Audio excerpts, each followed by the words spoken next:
You're welcome.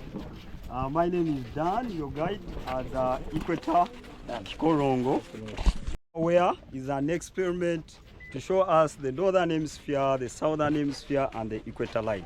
So basically, we demonstrate to you a force caused by the Earth's rotation.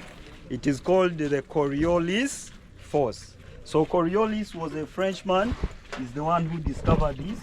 So he said objects are attached to the Earth's surface, like hurricanes, giant storms. When they are spinning in the northern hemisphere, they spin counterclockwise. But here now, the water is not attached to the Earth's surface. It spins clockwise in the northern hemisphere. Why? Because objects in the north are normally deflected to the right by the Coriolis effect. So this is not the only experiment that shows to you the Earth spins. In another one, they use a pendulum. It's named after a French man. It's called the Foucault. So you release that Foucault pendulum in the north. It will also spin clockwise. You find that pendulum around serious science universities and museums around the globe, showing you the same thing. So we name the bowel polar bears. These are ice animals. You only find them in the Arctic.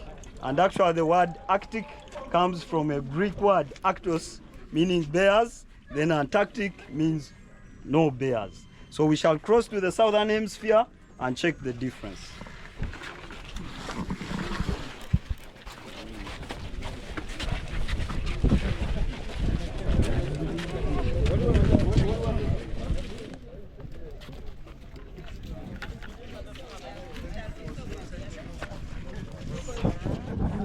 So we have a stopover here.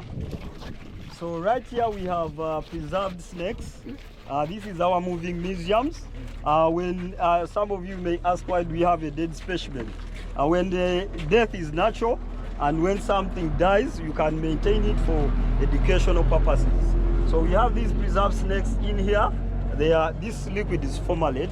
It preserves dead bodies. Therefore, they cannot rot. They will stay like this. So why do we have them? We do sell black stones. When you're hit by a snake, a scorpion, you cut on the bitten limb, you apply it. It will stick like magnet, then absorb the venom. So some people say it is a myth, but it is not. When you take poisoned food, you run to hospital, they will give you activated charcoal tablets. So charcoal is medicine. So that the science of the charcoal is adsorption. And this is the blackstone also uses adsorption. However, this is for external use and activated charcoal is for internal use. So we sell it 50,000. You have it in your household. You can be a doctor to anyone else. So we go to the south. Yes, you buy. Hey, very cool. Very cool. Yeah, thank you.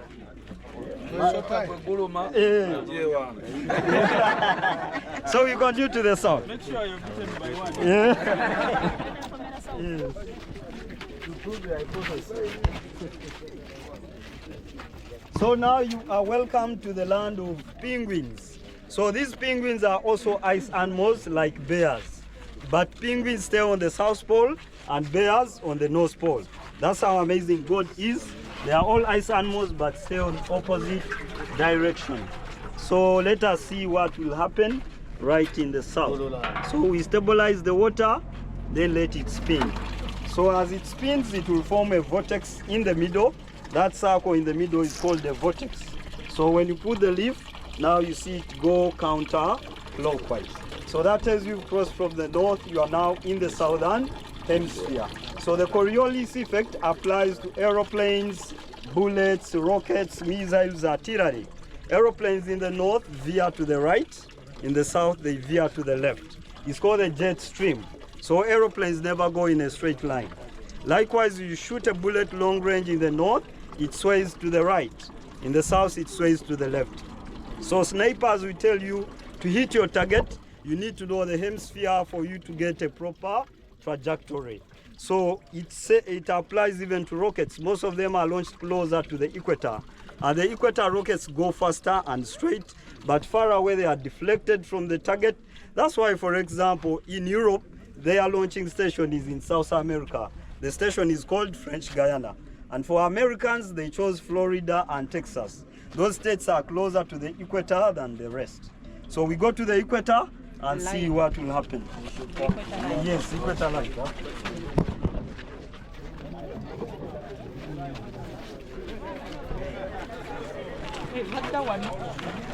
The Spanish word for equator, so that country is called Equator. So yes, Ecuador. So it was discovered 1700 years back by the Frenchmen. So after Ecuador, it goes to Colombia, then Brazil. In Africa, Sao Tome and Principe, Gabon, Congo Brazzaville, DRC Congo, Uganda, Kenya and Somalia. Asia, Maldives, Kiribati, Singapore, Indonesia and Malaysia. What is that knife for? It stabilizes the water. Okay. So the circumference of the equator is 40,077 kilometers. And when you stand here on the equinox day, noontime, you won't see your shadow. It happens 21st of March and 23rd September. So those 2 dates mark the beginning of rainy season. That's when the sun is crossing from one hemisphere to another. Still on the line, you are lighter, you are less by a kg. Why? Centrifugal forces make you lighter here. We are far away from the center of planets than the poles. So at the poles you are heavier, at the equator you are lighter. So let us see what will happen right at the center. So you notice here, the leaf goes on down the drain straight. So the reason it does not spin is the same reason cyclones, tornadoes, hurricanes never cross the equator. They are deflected to the right, to the left. A bulge is created in the middle. That bulge at high school, we call it the intertropical convergence zone. It's where winds from the north and the south, when they reach the equator, they come down. So for that reason, you should all thank God you are born in the Pearl of Africa. No tornadoes, no hurricanes, no cyclones in your motherland. Hallelujah!